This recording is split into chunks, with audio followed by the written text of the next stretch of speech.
আসসালামু আলাইকুম দর্শক, শুভেচ্ছা নিন আপনাদের সবাইকে স্বাগত জানাচ্ছি আজকের অনুষ্ঠানে। দর্শক, বিডি কমিশনের যে রিপোর্ট ডক্টর মোহাম্মদ ইউনূসের কাছে দেওয়া হয়েছে, সেই রিপোর্টের থেকেই কিছু অংশ আমার হাতে এসেছে, সে বিষয়টি নিয়ে একটু কথা বলতে চাই।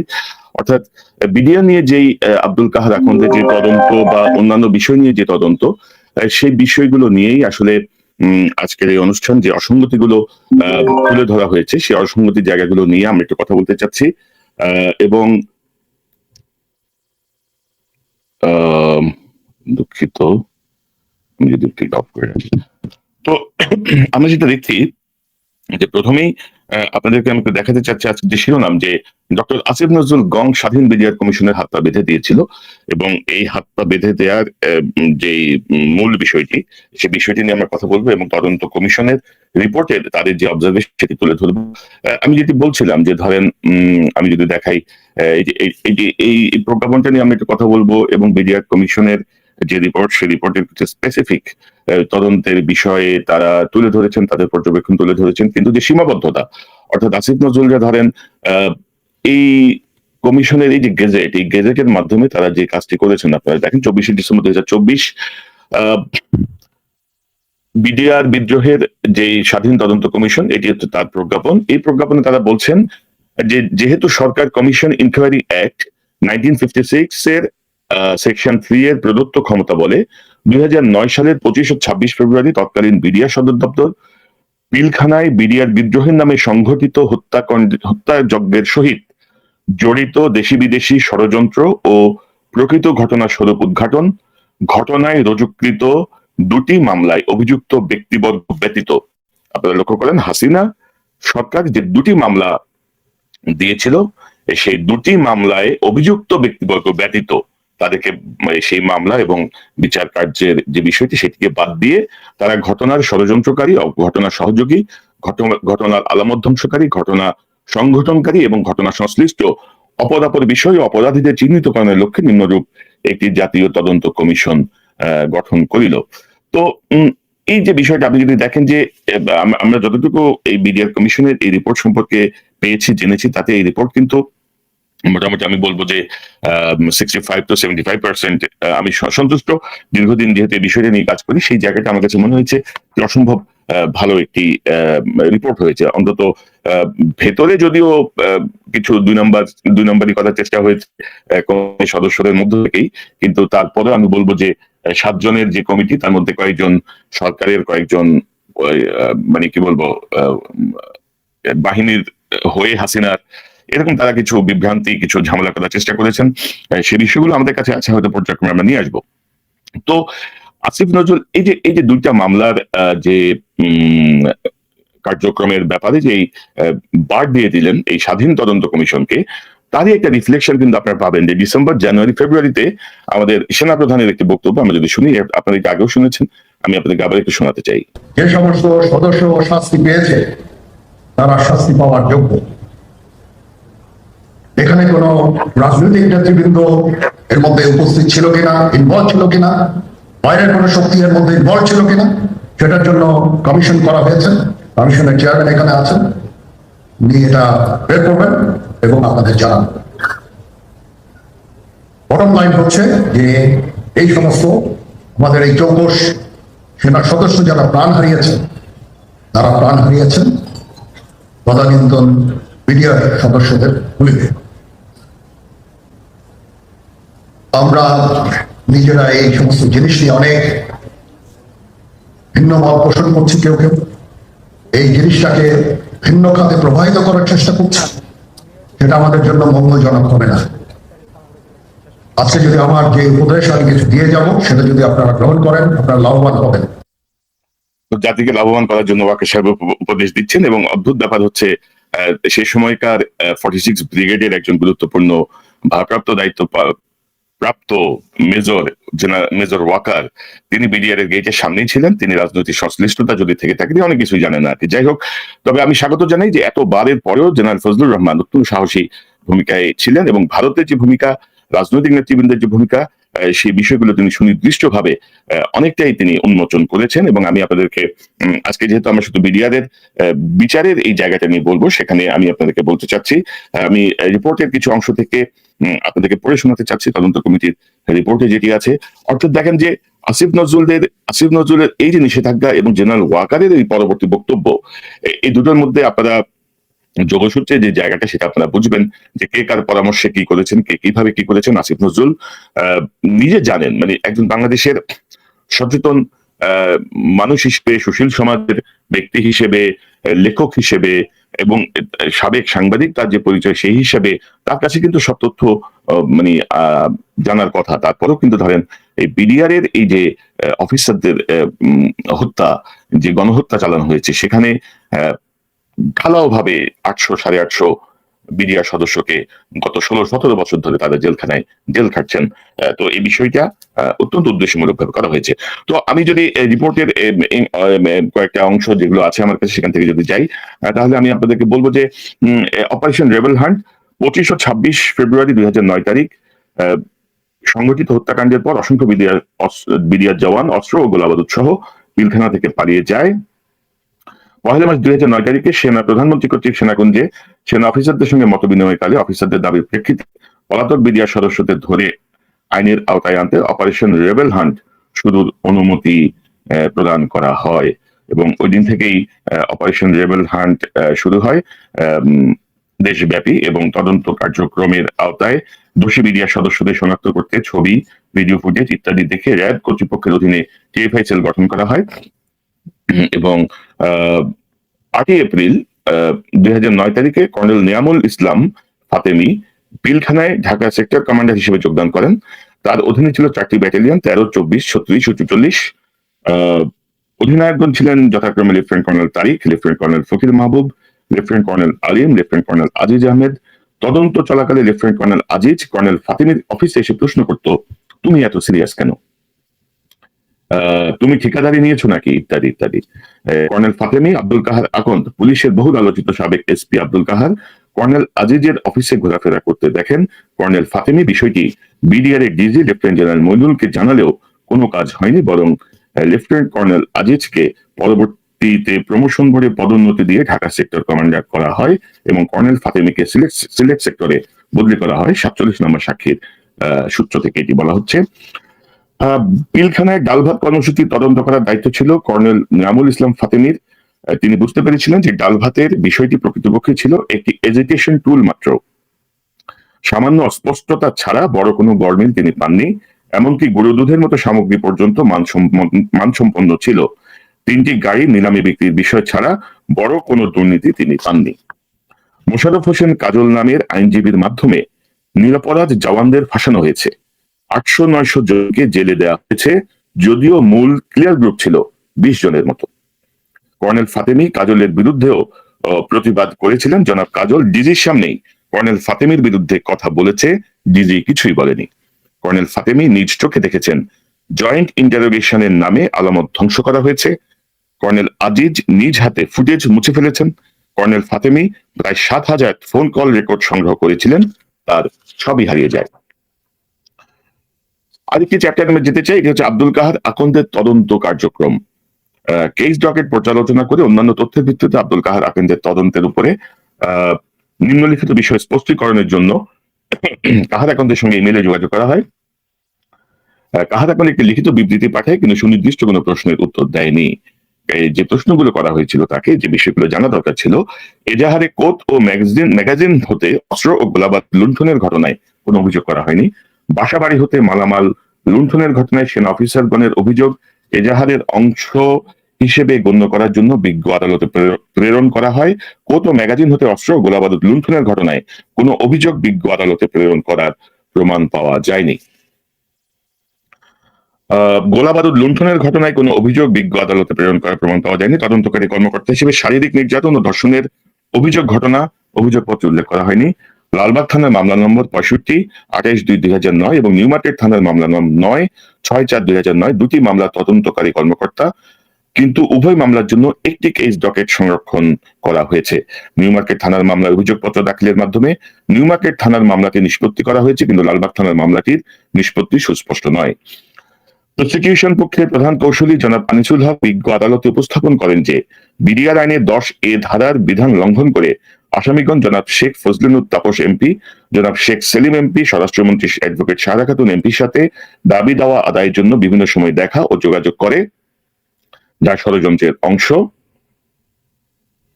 তার বক্তব্য বিজ্ঞ বিচারক রায়ের 8ম পৃষ্ঠায় উল্লেখ করেছেন। তাছাড়া আসামিদের জবানবন্দিতে এবং বিজ্ঞ আদালতে স্বীকারোক্তিমূলক জবানবন্দিতে বর্ণিত ষড়যন্ত্রের অভিযোগ পরস্পর সামঞ্জস্যপূর্ণভাবে স্বীকার করেছে জনাব কাহার, সাবেক স্বরাষ্ট্রমন্ত্রী অ্যাডভোকেট সাহারা খাতুন, শেখ সেলিম, ফজলুল তাপস এমপিগণের সাথে বিদ্রোহীদের ষড়যন্ত্রের অভিযোগ সংক্রান্ত বিদ্রোহী বিডিআর সদস্যদের স্বীকারোক্তিমূলক জবানবন্দি থাকা সত্ত্বেও বর্ণিত অভিযোগসমূহ অভিযোগপত্রে উপস্থাপন করেননি এবং সংশ্লিষ্ট কাউকে অভিযোগপত্রে সুপর্দ করেননি। বিডিআর বিদ্রোহী বিডিআর সদস্যদের স্বীকারোক্তি না থাকা সত্ত্বেও জনাব নাসির উদ্দিন পিন্টু বিডিআর এর সমর্থনে জনতার মিছিলে হাততালি দেয়া, বিদ্রোহী পলায়ন ও সহায়তার ঘটনায় অভিযোগপত্রে বিস্তারিত উল্লেখ করে তাকে ফাঁসানো হয়েছে। আসামি সেলিম রেজা মোবাইল ফোনে সাবেক স্বরাষ্ট্রমন্ত্রী সাহারা খাতুন, ফজলুল তাপস, এটিএন বাংলার সাংবাদিক SM বাবু এবং অন্যদের সাথে ঘটনার সময় ও পূর্বে কথা বলেছে মর্মে স্বীকারোক্তি প্রদান করেছে, যা সংশ্লিষ্ট সাক্ষীগণের জবানবন্দিতে সমর্থিত। ডিজি বিডিআর মেজর জেনারেল জনাব শাকিল আহমেদ সহ তৎকালীন বিডিআর কর্মরত সিনিয়র সেনা কর্মকর্তাগণ তৎকালীন প্রধানমন্ত্রী ও সরকারের অন্যান্য কর্তা ব্যক্তিগণের সাথে মোবাইল ফোনে যোগাযোগ করে তাৎক্ষণিক সেনা অভিযানের অনুরোধ করেছিলেন। তাদের কথোপকথনের সত্যতা যাচাই সহ সকলের মোবাইল ফোন সংগ্রহ করে প্রযুক্তিগত সাক্ষ্য প্রমাণ অভিযোগপত্রে উত্থাপন করা হয়নি। বিদ্রোহের প্রাথমিক অবস্থায় বিদ্রোহীরা দুর্বল ছিল। একজন বিদ্রোহীকে সেনা অফিসারগণ আটক করতে সক্ষম হয়েছিল। সেনা অফিসারগণের অনুরোধে র্যাব 3-এর একটি টিম পিলখানা প্রবেশের অপেক্ষায় ছিল। সেনা অফিসারগণ পিলখানার অবস্থা জানিয়ে তাৎক্ষণিক উদ্ধার পরিচালনার জন্য তৎকালীন প্রধানমন্ত্রী ও সরকারের কর্তা ব্যক্তিগণকে বারবার অনুরোধ করেছিল। বিদ্রোহের প্রায় 1 ঘন্টা পর বিদ্রোহীরা সেনা অফিসারগণকে খুন করে। যারা সেনা অফিসারদেরকে খুন করার ঘটনার আলামত ধ্বংস করার এবং পলায়নের সুযোগ করে দিয়েছে তাদের বিষয়ে তদন্ত হয়নি। শেখ হাসিনা বিডিআর বিদ্রোহের ঘটনা নিয়ন্ত্রণে নেতৃত্ব দিয়েছেন। তদন্তকালে সাবেক প্রধানমন্ত্রী শেখ হাসিনাকে তার গৃহীত ব্যবস্থা সম্পর্কে জিজ্ঞাসাবাদ করে তার জবানবন্দি নেওয়া হয়নি। আসামি মোহাম্মদ সেলিম রেজা সহ একাধিক আসামি স্বীকারোক্তিমূলক জবানবন্দিতে শেখ সেলিম এমপির সাথে দেখা ও যোগাযোগের বিষয় স্বীকার করেছে। তদন্তকালে এই বিষয়ে শেখ সেলিম এমপিকে জিজ্ঞাসাবাদ করে তার জবানবন্দি নেওয়া হয়নি। তদন্তকালে শহীদ ক্যাপ্টেন তানভীর হায়দার নূর সহ অশনাক্তকৃত মৃতদেহ শনাক্ত করার ব্যবস্থা গ্রহণ করা হয়নি। আব্দুল কাহার আখন্দের এই জায়গাগুলো তারা তুলে ধরেছেন এবং যে মামলা রুজু করা হয়েছে সে মামলার ব্যাপারে তারা একটা বিবরণ দিয়ে আসলে চলে গেছেন, কারণ তাদের যে সাংবিধানিক সীমাবদ্ধতা প্রজ্ঞাপনের মাধ্যমে করে দেওয়া হয়েছে সেজন্য তারা বিচারিক আদালতের রায়, আপিল আদালতের রায় সব মিলিয়ে তারা দেখিয়েছেন যে সর্বমোট 850 জনকে এই দুটি মামলায় ফাঁসানো হয়েছে। তার মধ্যে মৃত্যুদণ্ড পেয়ে প্রাপ্ত সংখ্যা হচ্ছে, মৃত্যুদণ্ডের রায় প্রাপ্ত সংখ্যা হচ্ছে 152 জন। এর মধ্যে বহাল আছে 139 জনের, যাবজ্জীবন 160 জন, বিভিন্ন মেয়াদে কারাদণ্ড 256 জন, খালাস পেয়েছেন 278 জন, রায়ের আগে মৃত্যুবরণ করেছেন 4 জন। এটি আসলে 2026 ও 27 নভেম্বর 2017 সালে আপিল আদালতের রায়ের একটি অংশ তুলে ধরা হয়েছে। এর মধ্যে রায়ের আগে অনেকেই জেলখানায় মৃত্যুবরণ করেছেন। মোট 850 জনকে ফাঁসানো হয়েছে, যেখানে এই স্বাধীন তদন্ত কমিশনের যে রিপোর্ট সেখানে তারা বলছেন যে মোশাররফ হোসেন কাজল নামের আইনজীবীর মাধ্যমে নিরাপরাধ জওয়ানদের ফাঁসানো হয়েছে। 800-900 জনকে জেলে দেওয়া হয়েছে, যদিও মূল ক্লিয়ার গ্রুপ ছিল 20 জনের মতো। তো এই রিপোর্টে আরেকটি চ্যাপ্টারে আমরা দেখছি যে যারা পালিয়ে গিয়েছিল তারা যোগদান করা শুরু করে এবং পালিয়ে যাওয়া বিডিআর সদস্যদের 24 ঘন্টার মধ্যে নিকটস্থ থানায় বা পিলখানায় যোগদানের জন্য 28 ফেব্রুয়ারি 2009 তারিখে সরকার ঘোষণা দেয়। পিলখানা হতে পালিয়ে যাওয়া 7000 বিডিআর সদস্যের ভেতরে পিলখানার ভেতরে ফেরত আনার জন্য কোনো প্রস্তুতি ছাড়াই তারা আসলে এই ঘোষণা দেয় এবং সেনাবাহিনী থেকে গুটি কটেক মেডিকেল অফিসার নিজেদের উদ্ভাবনী পদ্ধতিতে পলাতক অবস্থা হতে ফেরত আসা বিডিআর সদস্যদের শরীরে বিভিন্ন আঘাতের প্রকার, যেমন অস্ত্র দিয়ে গুলি ছুড়লে কাঁধে চাপ লাগা লাল দাগ, গুলিতে আহতদের দাগ ও কাটা তারের আঘাতের দাগ ইত্যাদি যথাযথভাবে তালিকাভুক্ত করেন। প্রাথমিক মেডিকেল চেক আপের গুরুত্ব বিবেচনা করে 2রা মার্চ মধ্যরাতেই 10টি মেডিকেল টিম পিলখানায় আসে এবং 2রা মার্চ সকাল 10টা থেকে পিলখানায় পুনর্দম মেডিকেল পরীক্ষা শুরু করে। বহু সংখ্যক বিডিআর সদস্যের নিরাপত্তার স্বার্থে অতিরিক্ত সেনা সদস্যের প্রয়োজন মেটাতে একটি অতিরিক্ত পদাতিক ব্যাটালিয়ন 3রা মার্চ পিলখানায় মোতায়েন করা হয়। 4ঠা মার্চ তারিখের মধ্যে আনুমানিক 7,000 পলাতক সদস্য বিডিআর পিলখানায় যোগদান করে। এবং তাদেরকে যে অব্যবস্থাপনাশীল ব্যাপারে বলা হয়েছে এবং এই রিপোর্টে বিবিধ একটি চ্যাপ্টার দিয়ে বলা হচ্ছে 2009 সালে পলাতক বিডিআর সদস্যদের বিবরণ। 2009 সালের 25, 26 ও 27 ফেব্রুয়ারি হতে মোট 23 জন বিডিআর সদস্য পলাতক ছুটি ব্যতীত অনুপস্থিত রয়েছেন। 4ঠা মার্চ 2009 হতে 25শে ডিসেম্বর 2010 সাল পর্যন্ত আরো 41 জন বিডিআর সদস্য পলাতক ছুটি ব্যতীত অনুপস্থিত গড় হাজির রয়েছেন।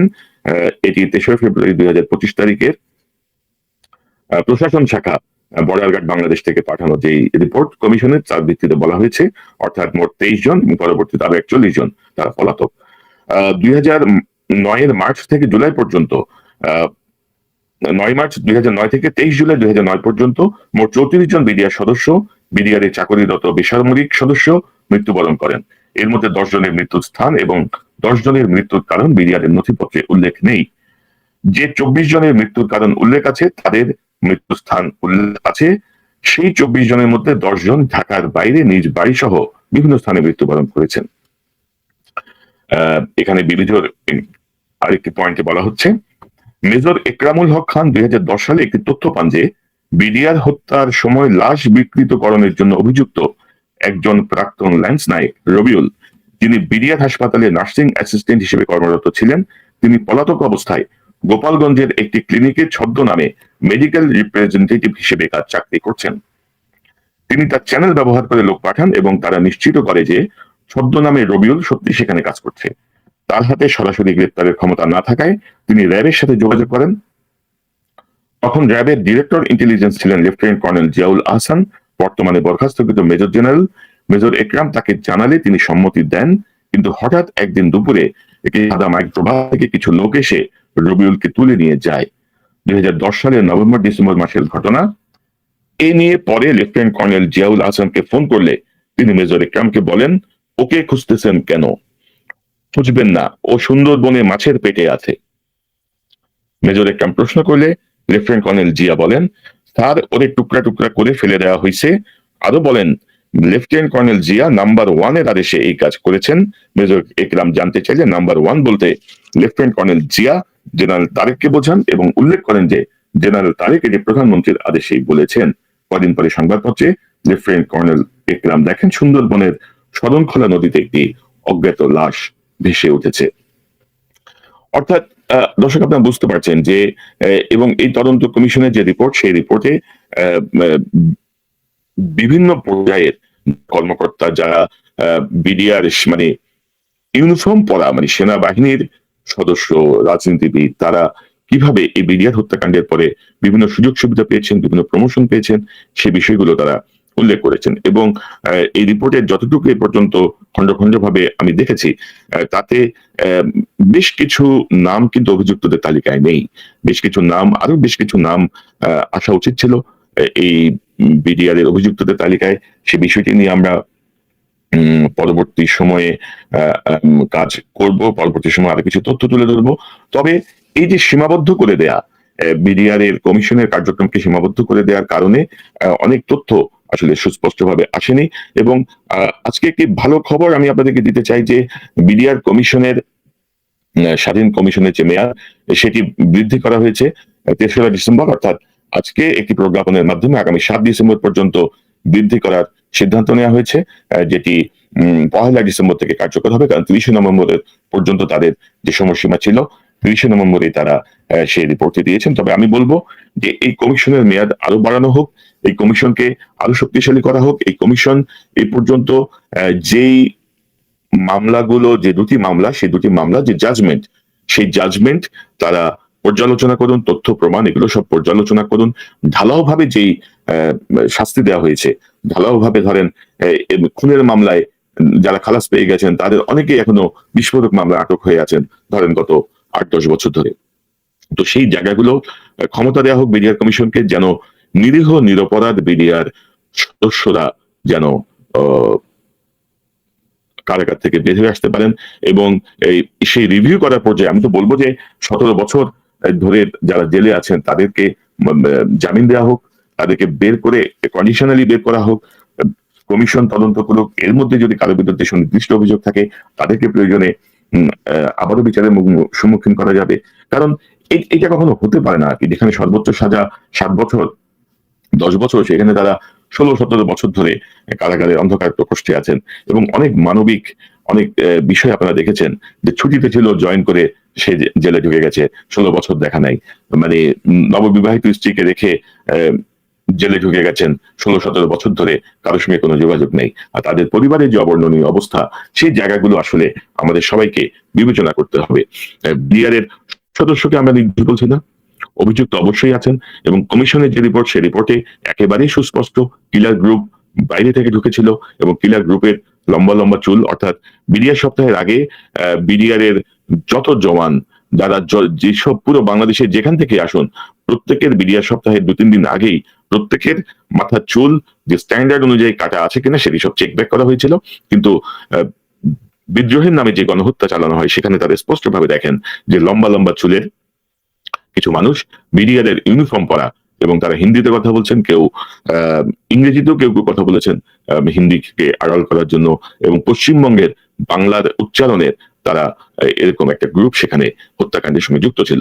তো হয়তো সেই হত্যাকাণ্ডের হত্যাকারী গ্রুপের সাথে তাপস নানক আজমদের অনুসারী অনেক সদস্য হয়তো সেখানে যুক্ত ছিল, কিন্তু তাই বলে সেই সংখ্যা কোনোভাবে 850 নয়, 850 জন নয়। হয়তো সেই সংখ্যা হয়তো আপনার 50 থেকে 100 হতে পারে, বা একটু বেশি হতে পারে, কিন্তু কোনোভাবেই 850 জন কে আপনি বিনা বিচারে এইভাবে যদি শাস্তি দেন, এটি ন্যায় বিচারের পরিপন্থী। তো বিডিআর কমিশন বেশ কিছু গুরুত্বপূর্ণ সুপারিশ করেছে বিজিবির ব্যাপারে, আর্মির ব্যাপারে, র্যাবের ব্যাপারে, এবং পুলিশের ব্যাপারে, এবং গোয়েন্দা সংস্থার ব্যাপারে। সেই বিষয়টি নিয়ে আমরা পরবর্তী পর্বে আলোচনা করব। এবং ইন্টারেস্টিংলি এই প্রসঙ্গটা আমি পরবর্তীতে আলাদাভাবে আনতে চাই। ধরেন এখানে বিডিআর এর এই রিপোর্টে এ পর্যন্ত যাদেরকে অভিযুক্ত করা হয়েছে 50 জনের বেশি, তাদের যে নাম এবং তাদের ব্যাপারে যে সংক্ষিপ্ত বিবরণ সেটি ইতিমধ্যে আমি তুলে ধরেছি, এবং এ পর্যন্ত কিন্তু সরকারের পক্ষ থেকে কোনো সাড়াশব্দ দেখিনি এই অভিযুক্তদের ব্যাপারে, ধরার ব্যাপারে। এবং এই যে বিডিআর এর যে রিপোর্ট, কমিশনের যে রিপোর্ট, এটি কিন্তু গোপনীয় কোনো প্রতিবেদন নয়। কমিশন সূত্রে আমরা জেনেছি তারা এটিকে পাবলিক ডকুমেন্ট হিসেবেই ডক্টর ইউনূসের কাছে জমা দিয়েছেন, কিন্তু কোনো এক অজানা কারণে সেটি পাবলিক করা হচ্ছে না। তো তারা পাবলিক করুন না করুন, আমাদের কাছে যেভাবে তথ্য আসছে, যেভাবে আসবে, বাংলাদেশের বিভিন্ন জায়গায় যে দেশপ্রেমিক মানুষগুলো আছেন, তারা যারা দেশকে ভালোবাসেন, তারা মনে করেন যে দেশের স্বার্থে গোপন বলে কোনো শব্দ নাই, যার জন্য আমরা এই তথ্যগুলো পাচ্ছি। এবং যে বিষয়গুলো আপনাদের সামনে তুলে ধরা হচ্ছে সেটি শতভাগ আমি আপনাদেরকে নিশ্চিত করছি যে এটি সম্পূর্ণভাবেই স্বাধীন বিডিআর যে কমিশন তাদের যে রিপোর্ট দিয়েছে, সেই রিপোর্ট থেকেই আপনাদের সামনে তথ্যগুলো তুলে ধরা হচ্ছে। অনেকেই একটু বারবার জানতে চাচ্ছেন যে 50 জনের নাম আমি দিয়েছি সেগুলো কারেক্ট কিনা। আমি বলছি এগুলো শতভাগ কারেক্ট, এবং তাদের বিরুদ্ধে ইতিমধ্যে তাদের ব্যাপারে দেশ থেকে নিষেধাজ্ঞা দেওয়া আছে, ইমিগ্রেশন বার করা আছে। এবং আপনারা দেখেছেন কদিন আগে সোহেল তাজ যাওয়ার ক্ষেত্রে যেই তাকে যে এয়ারপোর্ট থেকে ফিরিয়ে দেওয়া হয়েছিল, সেটি এই বারের কারণে হয়েছিল। পরবর্তীতে অবশ্য তিনি হাইকোর্টের আদেশ নিয়ে যান এবং আবার ফিরে এসেছেন। তবে আমি বলবো যে বিডিআর এর এই অভিযুক্ত যারা আছেন, তারা হাইকোর্টের আদেশ নিয়েও যেন দেশ থেকে বেরোতে না পারেন, এবং তাদেরকে এখন আটক করে, গ্রেপ্তার করে, তাদেরকে জিজ্ঞাসাবাদ করে আমরা বোধহয় আমাদের যে বিদেশি যে শক্তির কথা বলা হচ্ছে, বিদেশি যে কিলার গ্রুপের কথা বলা হচ্ছে, সেই বিষয়গুলো সম্পর্কে আরো বিস্তারিত জানতে পারবো। কারণ বিডিআর এর সৈনিকদের জবানবন্দিতে যে তথ্যগুলো এসেছে, সেই তথ্যগুলো আসলে তাদের অত ডিপের অনেক তথ্য থাকার কথা না তাদের কাছে। আমাদের বাংলাদেশের সার্বভৌমত্বের স্বার্থে আমাদের সেনাবাহিনী, আমাদের সশস্ত্র বাহিনী, আমাদের পুলিশ, আমাদের বিজেপি, আমাদের গোয়েন্দা সংস্থা, প্রত্যেকের আসলে নিরাপত্তার স্বার্থে এই বিডিআর পিলখানায় গণহত্যার নামে যে বিদ্রোহের নামে যে গণহত্যা চালানো হয়েছিল, তার প্রকৃত সূত্রগুলো বের করে আনা অত্যন্ত জরুরি ভবিষ্যৎ বাংলাদেশের জন্য, ভবিষ্যৎ প্রজন্মের জন্য, ভবিষ্যৎ যারা এইসব বাহিনীতে যোগ দেবেন তাদের নিরাপত্তার জন্য এবং আমাদের সার্বভৌমত্বের জন্য। তো আমরা আশা করি বিডিআর কমিশনের মেয়াদ আরো বাড়ানো হোক, তাদেরকে এই যে প্রজ্ঞাপনের মাধ্যমে তাদেরকে যে সীমিত করে দেওয়া হয়েছে, তাদেরকে এখন নতুন দায়িত্ব দেওয়া হোক যে মামলাগুলো যে রায় হয়েছে সেই রায় পর্যালোচনা করার, এবং সেই পর্যালোচনা করার মধ্যেই আগেই তাদের বিডিআর এর যারা এখনো জেলে বন্দী আছেন তাদেরকে জামিন দেওয়া হোক, কারণ জামিন পাওয়া মানুষের অধিকার। বিনা বিচারে 17 বছর জেলখানা থাকা কোনো ন্যায় বিচারের কোনো প্রতীক হতে পারে না। আপনি ইমোশনাল হতে পারেন, আপনার স্বজন মারা গেছে, কিন্তু প্রকৃত অপরাধীদেরকে বের না করে, প্রকৃত অপরাধীদেরকে দেশ থেকে পালিয়ে যাওয়ার সুযোগ করে দিয়ে আপনি নিরপরাধ বিডিআরদেরকে জেলে পুরে রেখে আত্মতৃপ্তি পাবেন, সেটি নিশ্চয়ই আমরা মেনে নেব না, বাংলাদেশের মানুষ মেনে নেবে না। এই যে শেখ সেলিম, তাপস, নানক, মির্জা আজম সহ এরা যে অভিযুক্ত, এটাকে আমাদের বর্তমান সেনা নেতৃত্ব, পুলিশ প্রশাসন, গোয়েন্দা সংস্থা জানে না? অবশ্যই জানে। আমরা যেহেতু জানি, তারা আমাদের থেকে আরো বেশি তথ্য জানে, কিন্তু তাদেরকে তারাই দেশ থেকে পালিয়ে যেতে সহায়তা করেছে। ইউনিফর্ম পরা একদল জানোয়ার, হাসিনার মদতপুষ্ট জানোয়ার, হাসিনার পাচাটা কুকুর, তারা তাদের ভাইদের হত্যাকারীদের নির্বিঘ্নে দেশ থেকে বের করে দিয়েছে। এখন কিছু বললে আবার চোখ গরম করে কথা বলার চেষ্টা করে, কোনো লাভ হবে না। No if no but, full stop. বাংলাদেশের পক্ষে, বাংলাদেশের জন্য সবকিছুতে ফুল স্টপ। তুমি যত বড় ক্ষমতাবানই হও, তুমি যেই হও, কোনো লাভ হবে না। তবে বিডিআর কমিশনের ইন্টারেস্টিং অবজারভেশন দিই, যেহেতু আজকে আসিফ নজরুল এই গং যারা স্বাধীন বিডিআর কমিশনের হাত পা বেঁধে দিয়েছিল, এই আসিফ নজরুলের একটা প্রসঙ্গ বিডিআর কমিশনের রিপোর্টে আছে, আমি যদি আপনাদেরকে একটু পড়ে শোনাই। আসিফ নজরুলের বিষয়ে বিডিআর কমিশনের রিপোর্টে যেটি বলা হচ্ছে, আমি একটু দেখাই আপনাদেরকে। Very interesting observation general Fazlur রহমানের। এখানে তারা বলছেন যে গণমাধ্যম, বিডিআর হত্যাকাণ্ডে বিভিন্ন গণমাধ্যম খবরের সত্যতা যাচাই ছাড়া কাণ্ডজ্ঞানহীন প্রচারণার মাধ্যমে বিদ্রোহকে উস্কে দিয়েছে এবং হত্যাকারীদের হত্যাকাণ্ডে উৎসাহিত করেছে। দেশের প্রায় সকল গণমাধ্যম, বিশেষ করে এটিএন বাংলা, হত্যাকাণ্ডের প্রথম দিন সেনাবাহিনীর বিরুদ্ধে অপপ্রচার চালিয়েছে। দেশের শীর্ষস্থানীয় দৈনিক প্রথম আলো পিলখানা হত্যাকাণ্ড শেষ হওয়ার পরের দিনই তাদের সম্পাদকীয়তে শেখ হাসিনা রাজনৈতিক সমাধানের নামে কালক্ষেপণকে অকুণ্ঠ সমর্থন করেছে। একই দিনে প্রথম আলো পত্রিকায় জনাব আসিফ নজরুলের মতো কলাম লেখক, আওয়ামী লীগের নেতাদের যারা ষড়যন্ত্রে বাস্তবায়নে ভূমিকা রেখেছেন, মানে তাদের প্রশংসা করে আসিফ নজরুল লিখেন, জীবনের ঝুঁকি নিয়ে কয়েকজন মন্ত্রী ও সাংসদ আগুস্থলে ছুটে গেছেন, ইত্যাদি ইত্যাদি। তিনি জরুরি বৈঠকে মন্ত্রীদের সঙ্গে সঙ্গে আওয়ামী লীগের পোড় খাওয়া নেতাদের ডেকেছেন। এই নেতাদের তিনি সার্বক্ষণিক আরো নিবিড় ভাবে পেতে পারেন মন্ত্রিসভা, বিশেষ করে অত্যন্ত স্পর্শকাতর মন্ত্রণালয়গুলোতে তাদের অন্তত কয়েকজনকে অন্তর্ভুক্ত করে। ডেইলি স্টারের মতো পত্রিকা তাদের প্রতিবেদনে কোনো সূত্র উল্লেখ না করেই পিলখানা হত্যাকাণ্ডকে জঙ্গি সন্ত্রাসীদের কাজ বলে দাবি করেছে এবং আরো বলেছে এসব জঙ্গি সন্ত্রাসীরা বিডিআর এ নিয়োগ প্রক্রিয়ার মাধ্যমে প্রবেশ করেছিল, কোনো সূত্র উল্লেখ না করে এবং সত্যতা যাচাই না করে এহেন সংবাদ প্রকাশ ঘটনা ভিন্ন খাতে প্রবাহিত করার অপচেষ্টা মাত্র। বিডিআর হত্যাকাণ্ডের মতো এমন জাতীয় দুর্যোগে গণমাধ্যমের এরকম দায়িত্বজ্ঞানহীন কর্মকাণ্ড কোনো মতেই কাম্য নয়। অত্যন্ত গুরুত্বপূর্ণ পর্যবেক্ষণ, এবং আমি মনে করি যে অভিযুক্তদের তালিকায় প্রথম আলোর সম্পাদক, ডেইলি স্টারের সম্পাদককেও অন্তর্ভুক্ত করা প্রয়োজন ছিল, কারণ তারা সেই সময় হাসিনার পক্ষে, ভারতের পক্ষে যে ভূমিকা নিয়েছিলেন সেটিও বিচার করার যোগ্য, এবং কি আসিফ নজরুলও সেই প্রোপাগান্ডার অংশ হিসেবে এই বিডিআর কমিশনের রিপোর্টে অভিযুক্তদের তালিকায় তার নাম আসা উচিত ছিল। এরকম আরো অনেক নাম আসা উচিত ছিল, সেই নামগুলো নিয়ে আমরা পরবর্তী সময়ে আবারও আলোচনা করব। দর্শক, এতক্ষণ যারা অনুষ্ঠান দেখলেন, নিশ্চয়ই আপনার এই আলোচনার মর্মার্থ উপলব্ধি করতে সক্ষম হবেন। আমরা আবারও বলছি, no if no but, full stop.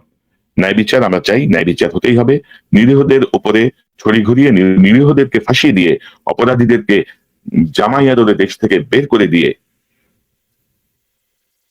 যে সিস্টেম চালু হয়েছিল বাংলাদেশে হাসিনার সময়ে, সেই সিস্টেমকে আমরা মেনে নেব না।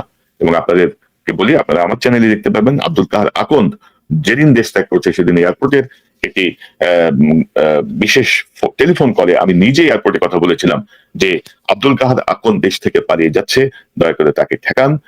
কিন্তু কেউ এই বিষয়টিকে গুরুত্ব দেয়নি, কারণ সে সময়ও বা মানে যেভাবে ছিল, যে অ্যারেঞ্জমেন্টে আব্দুল কাহার আকন্দ বের হয়ে গেছে, সেটিও নিশ্চিত তদন্ত করে দেখা দরকার। আপনারা আমার চ্যানেলেই পাবেন। আব্দুল কাহার আকন্দ 5 আগস্টের পরে দেশ ত্যাগ করে, বারবার আমি অনুরোধ করেছি আব্দুল কাহার আকন্দকে ঠেকান। সে কিন্তু এয়ারপোর্ট ইমিগ্রেশন ক্রস করার চেষ্টা করছে, কিন্তু কেউ মাথা ঘামায়নি, কাউকে পাওয়া যায়নি। তবে আমরা আশা করি যে যেভাবে এই কমিশনের রিপোর্ট গেছে সে অনুযায়ী, ইতিমধ্যে আপনারা জানেন যে 5 আগস্টের পরে আইসিডিতে মামলা দায়ের করা হয়েছে, প্রায় 50 জন 58 জনকে অভিযুক্ত করে। অনতিবিলম্বে সেই মামলাকে আরো কার্যকর করে অভিযুক্তদেরকে আটক করা হোক, জিজ্ঞাসাবাদ করা হোক, এবং বিডিআর হত্যাকাণ্ডের পরপরই সাবেক মন্ত্রী কর্নেল ফারুক খানকে প্রধান করে একটি সমন্বয় কমিটি গঠন করা হয়েছিল, এবং ফারুক খানও কিন্তু এই কমিশনের অভিযুক্তদের তালিকায় আছেন। তাকে জিজ্ঞাসাবাদ করলে এবং আরো অনেককে জিজ্ঞাসাবাদ করলে আমার মনে হয় যে আমরা এই বিষয়গুলো উন্মোচন করতে সক্ষম হব। দর্শক, এই চ্যানেলটি সাবস্ক্রাইব করে আমাদের পাশে থাকুন, এই চ্যানেলের মেম্বারশিপ নিয়ে আমাদের পাশে থাকুন। আবারও দেখা হবে ইনশাল্লাহ। আসসালামু আলাইকুম।